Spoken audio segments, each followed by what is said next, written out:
Përshëndetje të gjithëve dhe mirë se vini në episodin e sotëm të podcastit ton Jehona. Sot të kemi kënaqësinë të kemi një artist shumë të veçantë, i cili vjen prej botës së elegancës dhe magjisë. Me ne në studio, Ariel Merkuri. Arieli është një balet solisti i cili performon në skenat më të rëndësishme. Ariel, mirë se erdhe, si ndihesh? Faleminderit për ftesën, ndihem shumë mirë. Shumë mirë. Ariel, emri yt tingëllon shumë emër artistik.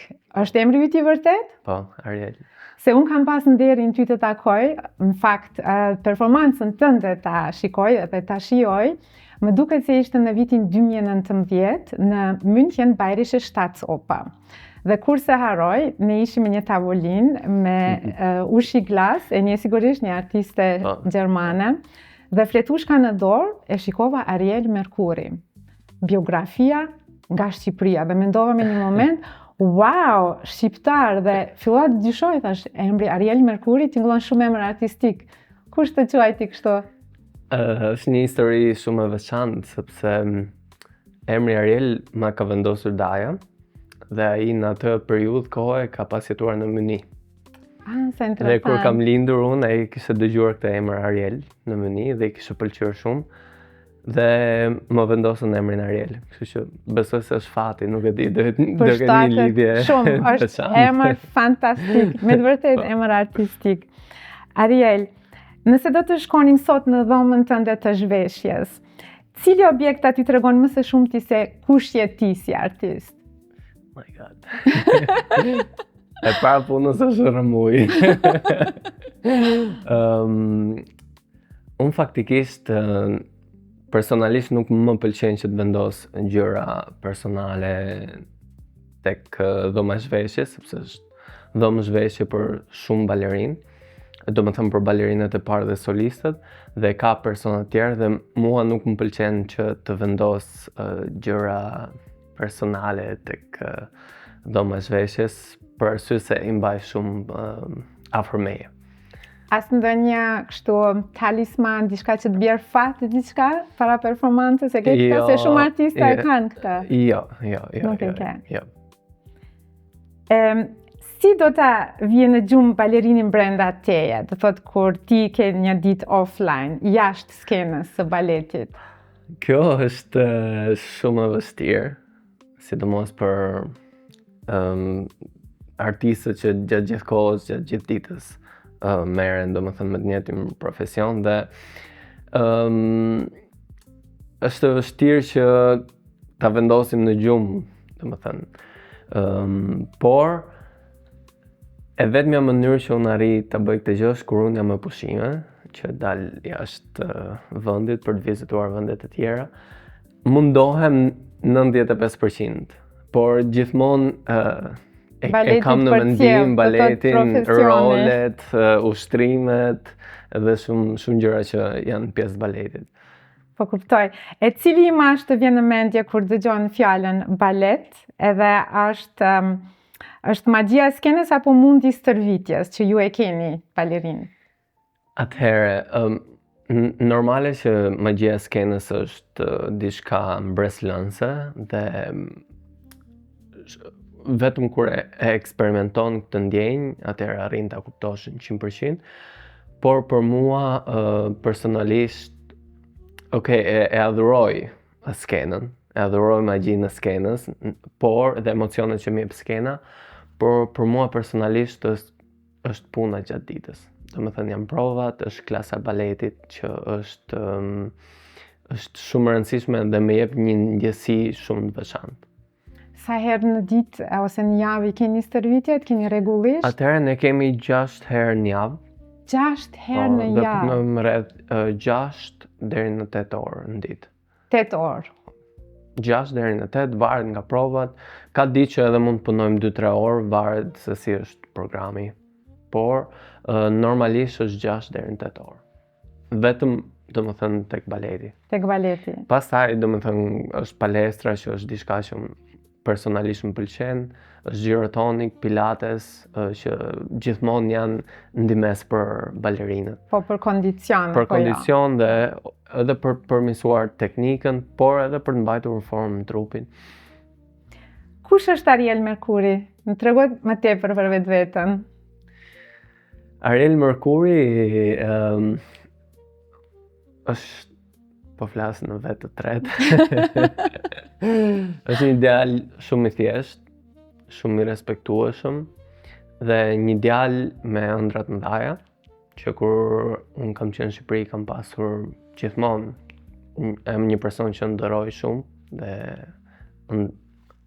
ndëroj në një masi shumë të madhe. Por unë jam një person që jam i drejt për drejt dhe mbase për shumë persona kjo mund të duket si një arrogancë ose mendjemasi. Shumë straight, të thotë. Po, por unë jam një person që e them mendimin tim. Kupton? E them mendimin tim sepse është mendimi është liri. Dhe e kuptoj pse disa persona kalojnë në vetëmbrojtje kur dëgjojnë të vërtetën ose realitetin gjithmonë në sytë e mi. Por për mua është shumë e rëndësishme që unë them mendimin tim dhe them të vërtetën. E këtë e thua edhe të thotë koreografit, regjisorit apo kompozitorit? Po. Mundohem domethënë 100%, ajo varet gjithmonë nga situata, sepse ka momente që edhe nuk ja vlen që të thuash të vërtetën, normal edhe për arsye varet kush është personi që është përballë, por në shumicën e rasteve unë e them të vërtetën time. Kjo që mua më intereson, si lindi kjo idea të bëhesh balerinë? Nga erdhi kjo? Ke pas kështu dikend si pasqyrë në familje apo? Jo, nuk kemi pasur, domethënë, unë nuk vi nga një familje artistësh, por tezja ime, e cila jeton në Tiranë, ka patur vajzën në një qendër artistike, që atëherë quhej Pallati i Pionerit në Tiranë, ku kishte domethënë kurse për këngëtarët, kurse për balerinët. Dhe duke biseduar me familjen tim, me mamin, i tha që ta provojmë një Arielin në atë kohë ishte për valle popullore, për valltar. Edhe mami tha, "Okej, le ta provojmë." Unë nuk kisha idenë e baletit, nuk kisha idenë e valles. Unë kërceja për shefin tim, po isha një moshë shumë e vogël.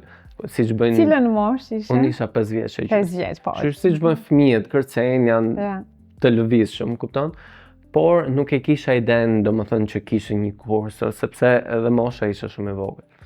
Atëherë fillova këtë kursin e valleve popullore dhe më pëlqej shumë. Pastaj erdhi një periudhë kohe ku zysha ime në atë kohë tha, në qoftë se ti dëshiron që ta ndjekësh këtë rrugë në mënyrë profesionale, ku ti mund të kesh një karrierë, duhet të ish tek shkolla baletit. Përndryshe të mund ta bësh vetëm për hobi. Edhe thash, por në atë moment nuk e njihja shkollën e baletit, nuk e dija se çfarë ofronte, nuk e dija se çfarë ishte baleti. Teatri i qytetit në Tiranë apo ka qenë ndonjë institucion që në Tiranë. Por Pallati i Pionerëve ishte një qendër, si mund ta them, për qendër artistësh. Për artistësh, po kuptoj. Por ishte për moshat e reja, domethënë. Prej cilës moshe? Ishin moshat vogla, që nga mosha 5 besoj deri në moshën 18 vjeç, nëse nuk gabojmë, sepse kanë kaluar shumë vite. Por, domethënë kështu filloi dhe në atë moment unë i thash që okay, ta provojmë një herë shkollën e baletit. Çfarë është, çfarë më ofron. Dhe bëra konkursin tek shkolla e baletit, edhe më pranuan dhe që aty filloi karriera ime. Aty ishte kur unë fillova ta kuptoja se çfarë ishte baleti, aty ishte kur unë me vërtet rash në dashuri me baletin. Dhe aty e njoha baletin, aty e njoha hapat e para, çfarë do thot baleti.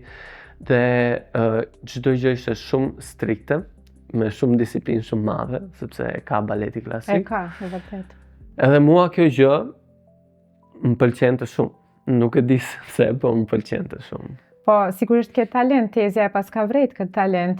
Po. Cilën pjesë të vetëlindjes tënde e merr me vete sa herë që ngjitesh në skenë, apo nuk e merr fare, nuk e di. Atëherë, një gjë është e sigurt që unë jam shumë krenar që jam shqiptar. E di që kjo mund të jetë një frazë që shumë persona thonë, por brenda vetes time unë jam krenar dhe e përcjell gjithmonë Shqipërinë në zemrën time dhe në çdo vend që unë shkoj, në çdo skenë. Normalisht sjell familjen time kur shkoj në skenë. Gjithmonë, sepse familja ime, mami me motrën janë në Shqipëri dhe e ndjej gjithmonë mungesën e atyre. Kuptoj. Edhe është gjithmonë një kënaqësi e madhe kur ato kanë mundësi që të vinë të shohin ndonjë shfaqje. Sigurisht në ato performancat e premierës, apo jo? Premierës dhe role shumë të rëndësishme, por në çfarë do lloj roli për mua është një kënaqësi shumë e madhe që kam familjarët e mi në publik. Por unë besoj se artistët shqiptar janë artistë shumë të veçantë, janë shumë të talentuar dhe ne kemi një lloj prezence në skenë shumë të veçantë. Janë shumë karizmatik, apo jo? Kemi një karizëm shumë të veçantë dhe e transformojmë pasionin që kemi personalisht për baletin, disa tjerë për muzikën, ose në një mënyrë shumë të veçantë dhe transmetojmë në një mënyrë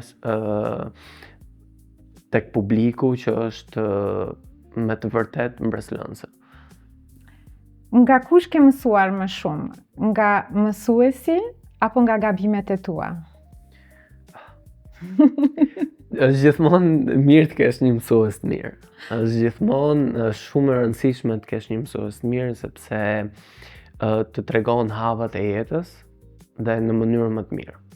Por, unë them që mësuesi më i mirë i jetës janë gabimet. Gabimet. Ndodhin gabimet? Shumë. Pa gabime... Unë nuk kam vrejt fare. Shumë gabime, pa gabime, unë nuk do isha këtu këtë jam sot. Besoj se baza më e madhe e karrierës time janë gabimet. Edhe failure, si quhet, më fal për se harrova si mund ta them në shqip, por failure, domethënë zhgënjimet në karrierë. Çka është më lehtë, kur ti performon si solist apo kur je në ensemble, apo si thonë corps de ballet? Atëherë, çdo pozicion ka vështirësitë e veta, ka edhe lehtësitë e veta. Kur je në corps de ballet, normalisht duhet të jesh në njëjtën kohë me gjithë tjerë, sinkron me njëri tjetrin dhe nuk mund dalësh, domethënë, nga linja ose bësh çfarë dëshiron ti, kupton? Por në të njëjtën kohë, trupi i baletit ka shumicën e baleteve e ka më shumë lehtësi nga ana teknike. Por të jesh solist është një përgjegjësi shumë e madhe sepse do thotë që ti tërheq trupën e baletit. Do thotë që ti je personi kryesor. Je i pari dhe vëmendja e shumt është tek ty. Kështu që nëse në atë moment trupa baletit merr vëmendjen, do thotë që ka diçka që nuk shkon me solistin. Kështu që është një përgjegjësi shumë e madhe. Edhe ka shumë përgjegjësi, domethënë teknikisht, nga flasim për hapat e baletit, janë më të vështira. Janë më të vështira dhe më kërkuese. Unë që isha me një performancë që e shikova, e vreta ai balerini ose balerina që ishte krejt përpara dhe ata tjerë mbrapa ishte, do të thotë, më perfekt, nuk e di, ndoshta ka qenë kjo mendimi im, se të tjerët, edhe mendova në atë moment se ai nuk i sheh të tjerët, apo jo, balerini kur është përpara, nuk i sheh, ata tjerët orientohen, do të thotë, mbas balerinit. Po. Domethënë, kush është përpara drejton gjithë grupit, sepse ka të bëjë edhe në trupën e baletit, nëse janë tek linja e parë ose të parët fare, do të thotë që ata janë drejtuesit e grupit. Dhe aty, domethënë, gjithë trupa baleti mbrapa bazohet tek personat që janë para. Por problemi më i madh është që shumë persona ndonjëherë kur janë në fund fare thonë s'ka gjë se nuk më shikojnë. Por e harrojnë që publiku shef më shumë ato në fund se sa këto para. Shumë e vërtet. Prandaj ato gjithmonë thonë edhe balemastrit thonë që keni kujdes se ju atje në fund shihni më shumë se këta para. Kështu që gjithë i kërkohet një nivel shumë i lartë për gjithë balerinët që janë në çfarëdo lloj pozicioni. Ka dhe koreografë që kanë bazuar koreografitë e tyre tek trupa e baletit dhe kanë, domethënë John Neumeier për marrë si shembull është një nga maestrot, nga koreografët më të mëdhenj të momentit dhe ai e ka shumë fiksim trupën e baletit dhe do që gjithçka të jetë shumë perfekte në trupën e baletit.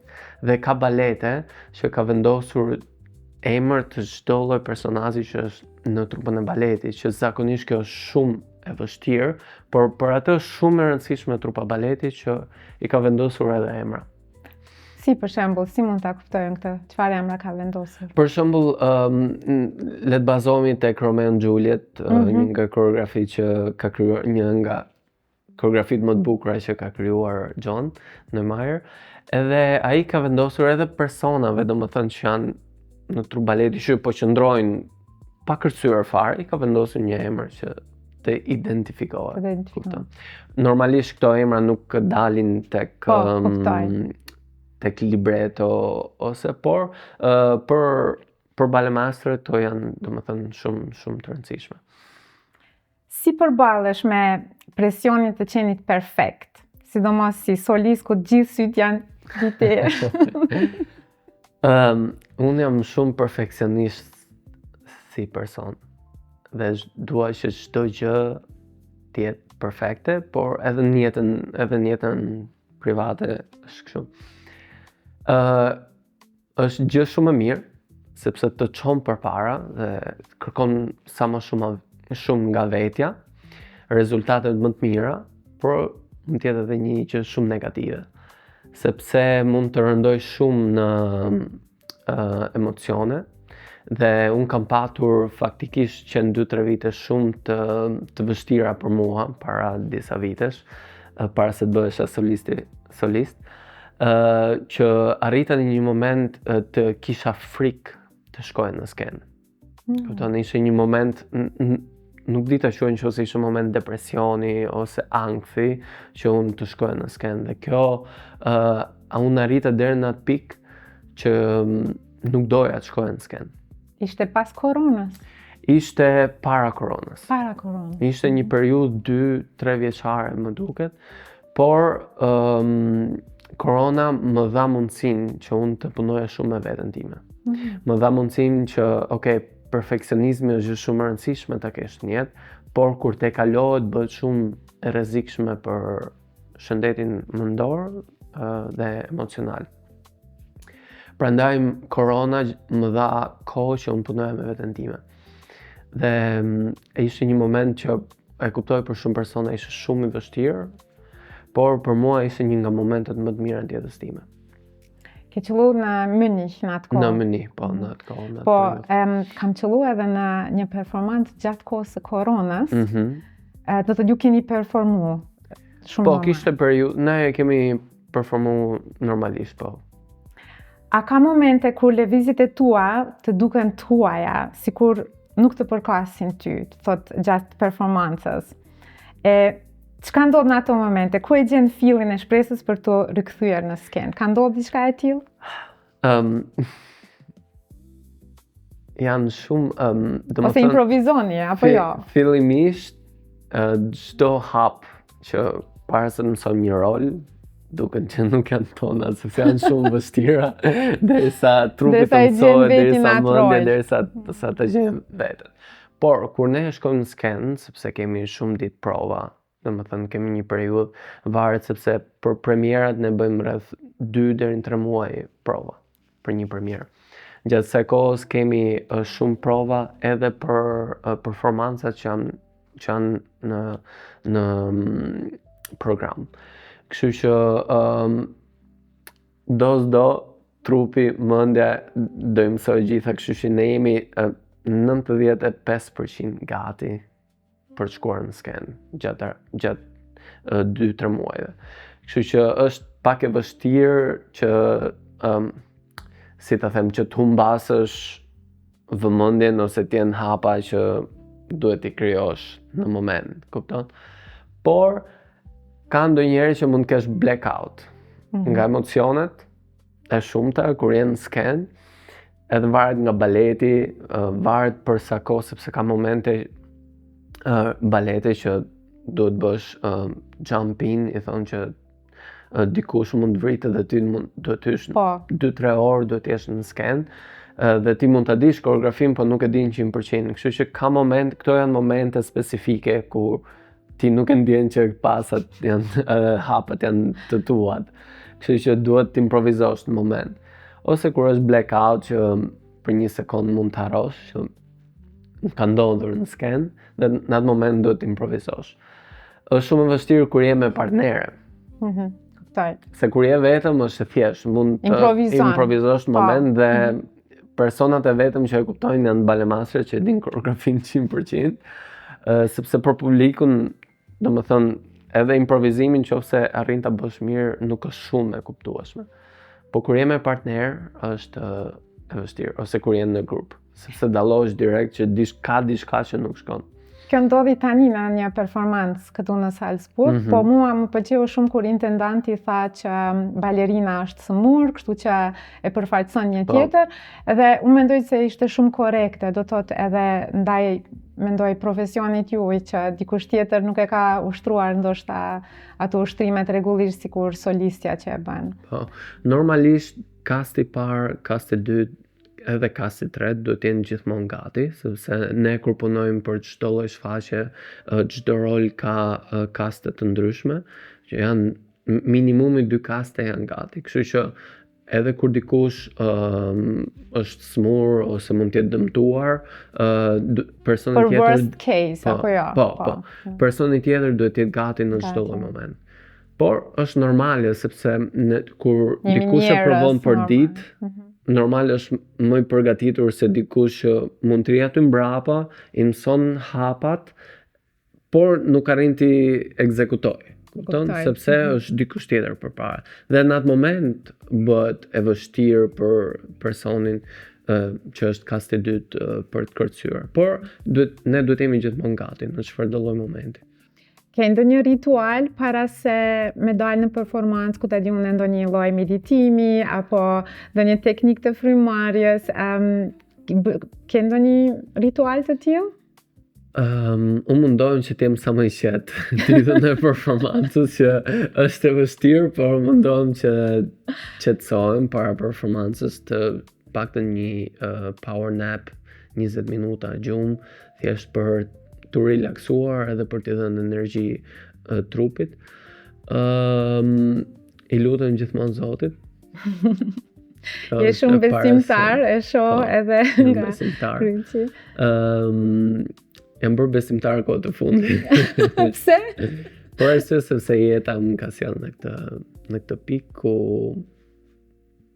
ku krijohet një lidhje shumë më të fortë me Zotin. Dhe duke kthyer tek pyetja, lutem edhe mundohem që të bëj disa ushtrime frymëmarrje para se të shkoj në skenë, sepse problemi që kur shkon në skenë varet se si është ajri mund të jetë shumë i thatë dhe gjatë kërcimin mund të edhe kesh një frymëmarrje shumë të rënduar në moment, kështu që është mirë që edhe mushkrit ushtrohen para se të shkojnë në skenë. Lidhje me koreografin, a konsiderohet koreografi si zot në sallën e provave?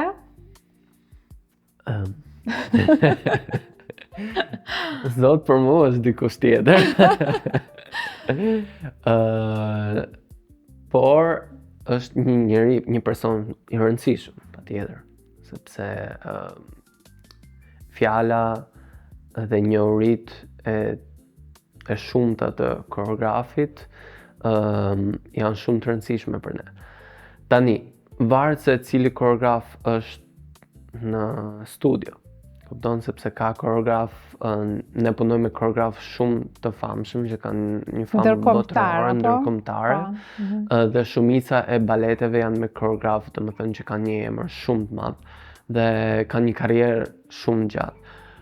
Por ka dhe koreograf që janë upcoming, sa kanë hyrë në treg dhe janë duke bërë eksperimente, janë duke provuar, kështu që edhe normalisht edhe njohuritë janë më të pakta, edhe janë eksperimente, por gjithmonë respekti për koreografin që kushdo që është përballë nesh duhet jetë patjetër 100%, sepse jemi profesional dhe kur jemi në studio respekti është numër 1.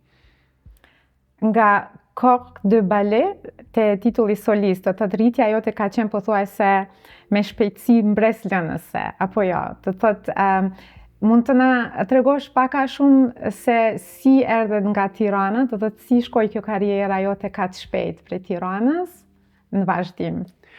Atëherë, shpejtësi mbreslënëse, unë them që gjithçka ka ndodhur në momentin e duhur. Çdo gjë që ka ndodhur në jetën time, çdo moment, promovim si solist, gjysmë solist, ka ndodhur në momentin e duhur. Dhe pse në momentin që kam pasjetuar në atë moment, mendoja që është shumë vonë për kohën, për karrierën, për gjithçka. Për moshën. Për moshën, sepse ne kemi një karrierë shumë të shkurtër. Si balerin, mund të them 20 vite, 25 vite maksimumit, kupton, kështu që është një karrierë shumë e shkurtër dhe ne mundohemi që të arrijmë çdo gjë sa më shpejt që të jetë e mundur. Por unë kam rënë në grackën e kësaj dëshire shumë madhe për të arritur sa më shpejt. Je ambicioz. Jam shumë ambicioz si person, por jeta më ka mësuar që duhet pres dhe çdo gjë ka kohën e dur. Dhe unë tani që e shoh, domethënë karrierën time në playback, si thon backwards, mendoj që çdo gjë ka arritur në momentin e dur. Kur kam qenë shkollën e baletit, unë u largova në vitin 2011, në mos gaboj.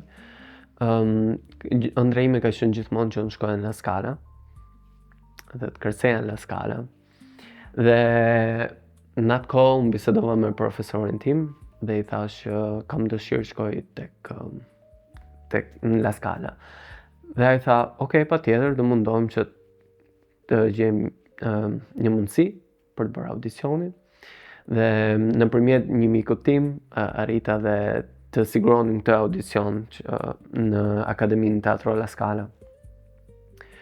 Bëra audicionin, ishte data 10 shtator 2011 në La Scala, por gjithsesi shkova edhe në Romë me datë 9, që për siguri, nëse nuk hyja në La Scala, paktën të hyja në Romë, domethënë të isha në Itali. Në Romë e mora, në La Scala del letra, edhe emri im nuk ishte, numri im nuk ishte, sepse ne zakonisht kur bëjmë audicionin kemi një numër që ato bazojnë pa emër, bazojnë ke numrat sepse me emër është pak më vështirë se ka shumë persona. Edhe pse emri yt është perfekt. Po, është perfekt, normal, por është e vështirë sepse nuk jam vetëm unë, ka persona tjera, kështu që ato fokusohen tek numrat dhe pastaj emrat. Nuk ishte në atë moment, edhe ishte një zhgënjim shumë i madh për mua. Edhe u ktheva në Shqipëri, thash, ok, jam në Romë, kam marrë audicionin e Romës, dhe vitin tjetër do provoj La Scala prapë. Ky ishte synimi im, kupton ishte. Pse La Scala? Unë ndoshta do e preferoja Romën, nuk e di pse. Romën si qytet edhe mbase, por La Scala është një nga shkollat më me emër në botë, edhe mendoja se Parisi është. Ka, është Parisi, është Bolshoi në Moskë, është në St. Petersburg, Vaganova, janë domethënë Royal Ballet në London, domethënë janë disa shkolla, dhe La Scala bën pjesë në këtë grup. Dhe ka dalë shumë balerinë me emër dhe unë kisha dëshirë, nuk e di, ishte një ndjesie ime që unë duhet shkoj në La Scala. Dhe me datë 13 shtator në 2011, kur me datë 13 është ditëlindja ime. 13 shtator. Po, dhe më marrin telefon sekretarja e drejtorit të La Scalës, edhe më flet italisht. Unë nuk kuptoja fare Ti nuk flet italisht. Unë tani e flas, por në atë kohë nuk e kuptoja. Dhe nuk e di se si Zoti ma ka dhënë në atë moment, po unë e kuptova se çfarë ajo po thoshte, por thjesht unë nuk mund të flisja, sepse nuk e dija, por e kuptova domethënien e çfarë ajo po kërkonte. Derisa një miku im që ishte në teatr në atë kohë, më mori në telefon dhe më tha që dëgjoj, drejtori ka bërë një gabim me numrin tënd, sepse e kishte vënë në të kundërt. Dhe kur kishte shkuar tek salla baletit për të parë mua, tha ku është balerini shqiptar që e ka marrë. Dhe asistentja thoshte nuk e marrë balerin shqiptar, mos ke bërë ndonjë gabim. Dhe i tha, jo, unë e dua që të vinë në këtë moment. Kështu që më morën brenda 2 ditësh, shkova në La Scala. Edhe atë për ditëlindje. Edhe ishte një dhuratë. Ajo ka qenë rastësi. Dhuratë nga Zoti. Nga Zoti. Po pikërisht pra ashtu po i vjen. Ishte dhuratë nga Zoti dhe është një nga dhuratë më të bukura të jetës time, sepse më plotësua ëndra e jetës time. Sa bukur. Po mandej si vazhdoi që erdhe. Pastaj bëra domethënë 3 vite në La Scala, në akademi, kisha kontratë nga teatri La Scalës dhe kisha një kontratë nga Meniu, që ishte junior company, kompania e dytë, dhe kisha një kontratë nga Danimarka, kur mbarova domethënë që u diplomova. Për momentin, duke menduar shumë gjërë se kush mund të më ofronte mundësitë më të mëdha në moment, zgjodha Danimarkën, sepse edhe Danimarka është një nga teatret më të rëndësishëm në botë dhe është shtëpia e koreografit mirënjohur Bournonville. Kështu që thash, është një eksperiencë e re. Ato kanë një repertuar shumë ndryshe nga La Scala dhe kisha shumë dëshirë që unë provoj një eksperiencë tjetër. Të largohesha nga Italia për atë moment. Për në Danimark. Për në Danimark. Do të mësove gjuhën italiane në Itali? Po, gjuhën daneze? Gjuhën daneze është shumë e vështirë. Sa qëndrove atje? Është shumë e vështirë. Qëndrova 3 vite. 3 vite. Në Danimark dhe pastaj vendosa që ishte momenti të largohesha dhe erdha në Meni. Në Meni më ofruan kontratën për kompani dhe erdha këtu. Tani sa vite je në Munich? U bën rreth 8 vite që jam. 8 vite. Dhe karriera ime është bazuar këtu në Munich. Domethënë të gjithë hapat që unë i kam hedhur në karrierë, si gjysmë solist deri në solist, i kam hedhur këtu në këtë kompani. Do thotë hapi tjetër është? Është balerini i parë. Balerini i parë. Si arritet kjo pjesë, që është balerini i parë? Do thotë cila është ajo sfidë? A mund të na tregosh? Nuk mund të them që është një sfidë që do të plotësosh diçka ose unë mendoj që është momenti, është puna, normal do të jesh gjithmonë i disiplinuar, do të punosh shumë fort, do të arrish një nivel lart teknike dhe një nivel lart artistike në skenë për të arritur këtë promovim. Dhe është punë. Po kush e vendos këta? Të vendos drejtori. Do më thënë, karriera jonë... Intendanti, apo si? Jo, është drejtori i trupës baletit. Dhe intendanti është drejtori i gjithë teatrit. Do më thënë që përfshin pasaj operën, përfshin orkestrën, sepse shtëpia jonë, teatri jonë është ka rreth 1000 veta që janë punësuar. Është përfshirë trupa baletit, është përfshirë kori, është përfshirë orkestra, opera, singers e gjithë. Kështu që është drejtori i trupës baletit që vendos në bazë të roleve, në bazë të përmirësimit artistik dhe teknik, që mund promovoj. Ka ardhur koha e promovimit ose jo. Tani për ne që nuk vim nga bota baletit, si mund të paramendoj në një ansambël, është vetëm një prim balerini apo ka më tepër? Jo, ka numra të ndryshëm varet nga kompania. Në kompaninë tonë besoj janë rreth 10 balerinë par dhe ka për shembull kompani si që janë Opera Parisi që janë të shumt, sepse varet edhe nga numri i kompanisë në Paris janë 150 balerinë këtë trupa baletit. Kështu që normalisht edhe trupi, edhe grupi i balerinëve të parë janë edhe më të shumë në numër. Bolshoi në Moskë janë rreth 230 balerinë, kështu që janë akoma më shumë. Edhe Mariinski është rreth 300-400 balerinë, kështu që janë trupa shumë ndaje. Ne jemi rreth 60 balerinë, që është një trup shumë e vogël në krahasim me këtë. Po ka një moshë të caktuar deri në cilën moshë mund të bësh, a ka ndonjë afat, nuk e di si funksionon. Unë them gjithmonë derisa të mbajnë këmbët. Po mbajnë këmbët vazhdo. Shpresojmë të na mbajnë këmbët deri në show. Shpresojmë.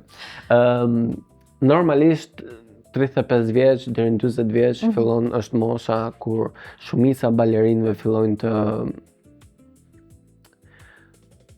si ta them, të dorëhiqen pak nga karriera.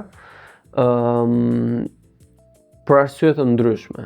Për arsye disa balerinë trupës baletit nuk kanë dëshirë më të kërcejnë, kanë bërë karrierë rreth 10-15 vite dhe është mjaftueshëm, familje, shëndeti, disa persona për dëmtime, domethënë ka arsye të ndryshme që mund ndalosh domethënë karrierën. Por kush ka domethënë fuqi që vazhdojnë punojnë këmbët, vazhdojnë deri në 40-45 vjeç maksimumi. Cilin kompozitor do të zgjidhjeje për të treguar historinë e jetës tënde përmes muzikës? Tchaikovsky, patjetër. Pse? Tchaikovsky, domethënë ka shumë kompozitor që kanë bërë mrekullira, por Tchaikovsky është shumë i veçantë për mua. Domethënë ka krijuar pjesë muzikë të Arthusit, muzikë të liçenit mjelmave, Bukurosja fjetur, që janë për mua janë masterpiece. Janë disa pjesë që kur i dëgjon muzikën thjesht fillon të ndëron. Dhe për mua është kompozitori më i mirë. Më i miri. Po e lidhi tani me Tchaikovskyn. Tash unë nuk mund t'i gjykoj tjerët, sepse. Po kuptoj, po jo, gjithkush e ka ndonjë favorite, është shumë normale. Cili ka qenë momenti më spektakolar, do thotë ku e ke ndjer vetin që publiku dhe ti jeni shkruar për një moment, sigurisht ke përjetuar një moment të tillë? Shumicën e rasteve, domethënë ne arrim ta ndjejmë publikun, dhe pse duket e çuditshme, edhe pse duket që për ne kur shohim publikun është errësirë dhe nuk shohim gjë. Asken. Do të nëse unë them Ariel. Jo, sepse është errësirë, ne kemi shumë drita që vijnë nga skena, kështu që nuk arrim dot të shohim publikun 100%, por energjetikisht ne arrim të ndjejmë publikun. Është diçka shumë e çuditshme, por arrim të ndjejmë. Dhe momenti ja dola.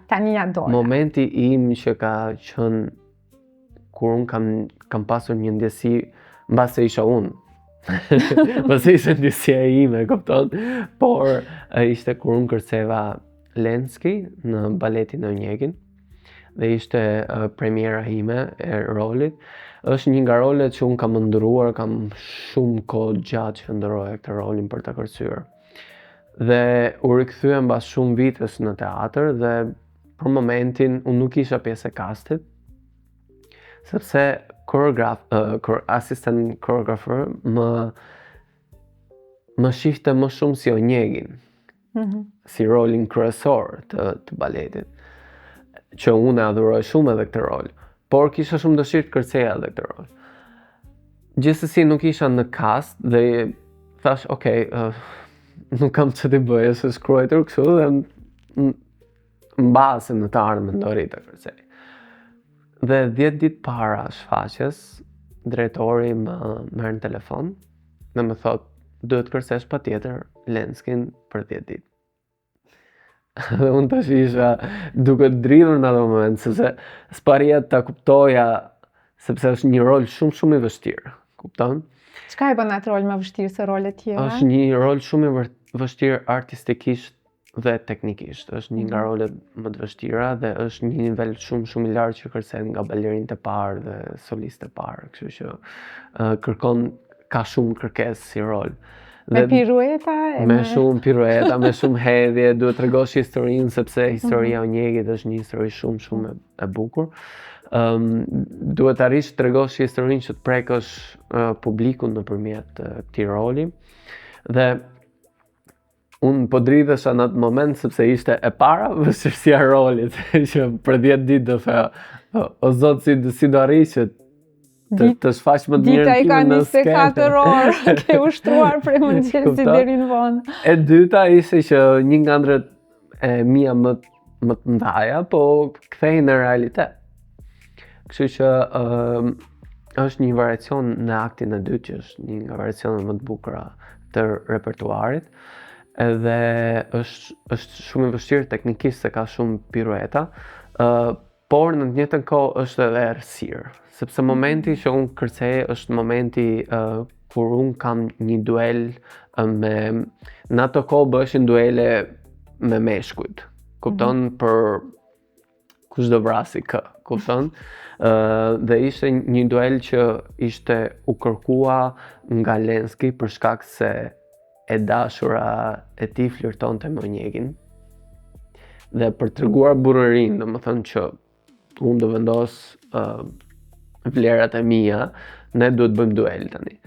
Dhe para duelit, ky kërcen në moment është i vetëm dhe humbet në ato moment dhe mendon gjithë momentet e bukura të jetës vet, mendon momentet e tristuara dhe thot, o zot, pse gjendem në këtë moment, sepse ai nga një anë nuk e donte këtë duel.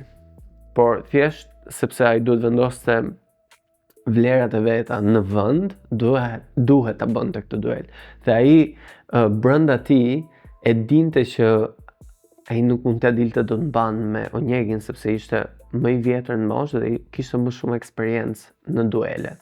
Dhe si më thënë, brenda ai e kuptonte që do vinte momenti që do vdiste. Kupton, që do humbiste nga ky duel, por ai do të shkonte patjetër në këtë duel. Dhe ky variacioni është në errësirë dhe me flet që bie nga sipër, që po bie bora. Kështu që është errësira. Është bora në atë moment që po të vjen nga sipër. Kështu që ka edhe teknika shumë e vështirë me gjitha piruetat dhe është një moment që thua, Zot më ndihmon. Zot më ndihmon me vërtet.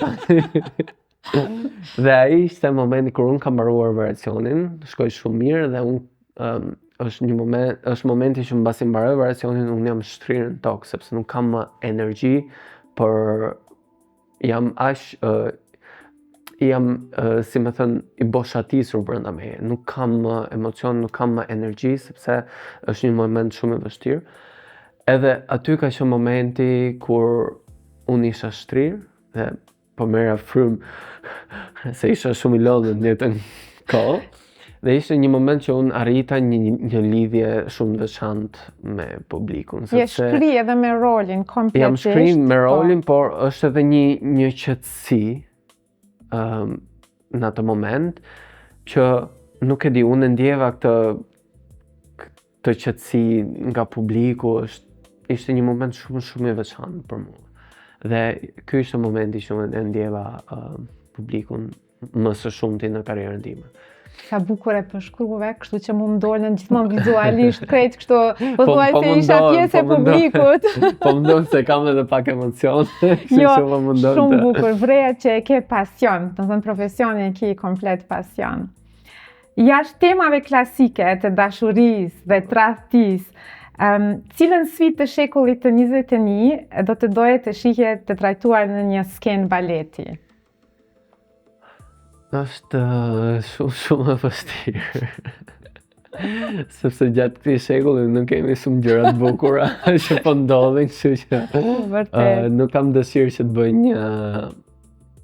një koreografi të transmetoj luftën ose pandeminë ose sepse janë momente shumë vështira për njerëzimin.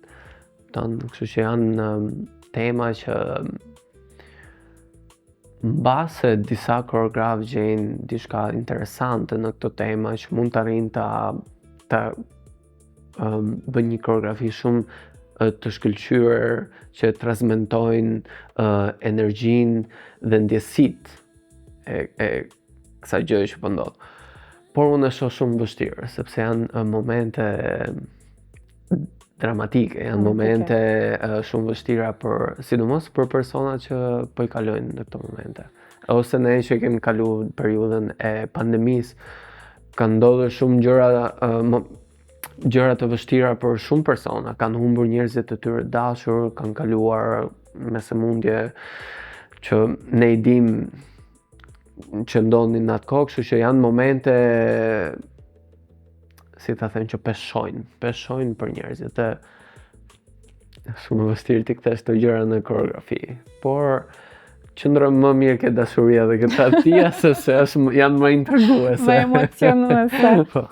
Cila është sfida më e madhe që pret gjeneratën e re të balerinëve në këtë kohë moderne? Janë sfida për mendimin tim, për momentin janë sfida vështira, sepse unë shoh që në radhët në shkolla nuk ka shumë kërkesë nga gjenerata e re për të vazhduar baletin dhe shoh që gjenerata e re nuk ka shumë interes tek arti dhe tek baleti specifikisht. Edhe publiku jon është, domethënë është një moshë e madhe, është plus 50, plus 60 vjeç, kështu që ky është publiku jon. Por normal, ka edhe të rinj që i pëlqen baleti, por janë të pakët. Dhe për gjeneratën e re është e para është numri i vogël që hyn në shkollat e baletit, sepse ne kemi gjithmonë nevojë për balerinë që janë, domethënë, me nivel shumë mirë teknik edhe artistik për të hyrë në një teatr të madh, siç është kompania jonë. E dyta është që unë shoh tek gjenerata e re që janë shumë fokusuar tek nga ana teknike. Sa pirueta bën, sa lart hidhesh, gjëra që janë për mua janë shumë të rëndësishme, por ana artistike është akoma më e rëndësishme se ti çfarë transmeton publikut, kupton? Ndjenjat. Sepse ne në një anë jemi balerinë, po jemi edhe sportist në anën tjetër dhe ne punojmë shumë me trupin ton, kështu që është e nevojshme edhe të kemi këtë një nivel lart teknike, sidomos në teatret që e kërkojnë këtë gjë. Por artisticiteti është gjëja më e rëndësishme personalisht që për një balerinë. Dhe kur ti arrin në nivel maturie artistike, besoj që ka arritur pikën më të lartë të karrierës tënde. Dhe kjo me sa shoh me gjeneratat e reja mungon dhe shpresoj që të gjetë një lloj mënyre për të arritur kjo, por mungon. Sepse edhe mësuesët që kemi pas, edhe mësuesve tonë që kanë pas studiuar, për shembull në Shqipëri ato kanë studiuar në kohën e Federatës e Bashkimit Sovjetik, në Rusi, dhe kanë ardhur nga Rusia në Shqipëri dhe kanë ndërtuar shkollën, kanë ndërtuar teatrin dhe dukej që kishin një pasion shumë të madh për baletin. Dhe që e transmetuan gjithashtu edhe tek mësuesit tonë, dhe kjo mungon pak në kohët e sotme, sepse në gjeneratën e re dhe mësuesët që po krijohen në këtë periudhë fokuson shumë tek ana teknike sesa ana artistike. Dhe për mua, nëse nuk ke pasion për këtë profesion, për baletin, është e kotë që të ecësh para. Edhe pse mund të jesh i talentuar, pasioni është gjë kryesore që të çon para, sepse ne jemi aty për të emocionuar publikun. Jo thjesht për të bërë gjëra akrobatike, sepse unë i quaj lëvizjet e baletit në të njëjtën kohë janë edhe lëvizje akrobatike, kupton? Po janë. Kështu që nuk mund të bëjmë vetëm atë sepse për atë janë akrobatët. Po, kjo e dallon juve. Kjo na dallon, kështu që ne duhet çojmë në një nivel tjetër artistik në skenë. Kuptoj. Baleti kërkon durim dhe heshtje, ndërsa rrjetet sociale kërkojnë zhurmë dhe shpejtësi. Si e mbron magjinë e skenës nga kjo shpejtësi konzumi që karakterizon epokën tonë? Unë mendoj që magjinë e skenës nuk mund ta transmetosh nëpërmjet medjave sociale. Është një eksperiencë që ti mund ta ndjesh vetëm kur je në teatr. Vetëm kur je tek stolat e publikut. Drejt për së drejti, sepse aty ti ndjen se ç'a ndjen balerini.